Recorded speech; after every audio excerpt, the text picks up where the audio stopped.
নমস্কার। প্রাথমিক নিয়োগে 20-22 ডিএলএড ব্যাচ সম্পর্কে গুরুত্বপূর্ণ আপডেট। আজকে শুনানি ছিল, সকলে জানেন যে আজকে শুনানি ছিল এবং আজকে শুনানি হয়েওছে। তো কি হলো শেষ পর্যন্ত 20-22 ডিএলএড ব্যাচ সম্পর্কে, এবার সব 20-22 ডিএলএড ব্যাচরাও আর্গুমেন্ট করেছে যে বিষয়টা, যে প্রথমত যে সুপ্রিম কোর্টে হাইকোর্টের সিঙ্গেল বেঞ্চের রায়ে 20-22রা বসতে পায় 2022-এর রিক্রুটমেন্ট প্রসেসে প্রাথমিকে।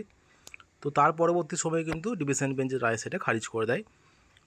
এবং এই যে সুপ্রিম কোর্টের যে কেসটা চলছে গত বছর মে মাস থেকে, তো সেই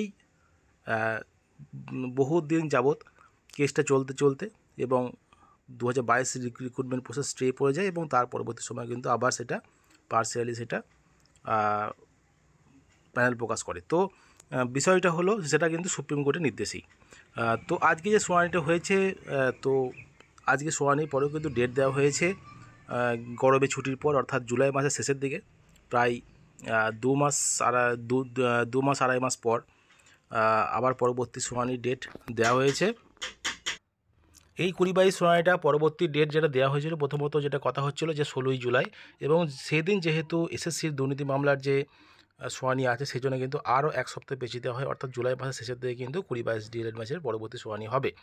এবং সেখানে যেটা বিষয় যে তারা 2022-এর রিক্রুটমেন্টে 20-22 ডিএলএড বসতে পারবে কি পারবে না, এটা কিন্তু এই কেসের উপর নির্ভর করছে এবং পরবর্তী নিয়োগও তাই। পরবর্তী নিয়োগ কিন্তু এই কেসটার কিন্তু ব্যাপকভাবে প্রভাব ফেলবে এবং ফেলছেও। তো পরবর্তী যে রিমেনিং ভ্যাকেন্সি যেটা আছে 2100 সামথিং কিছু ভ্যাকেন্সি, সেই ভ্যাকেন্সিটা কাদের নিয়োগ হবে?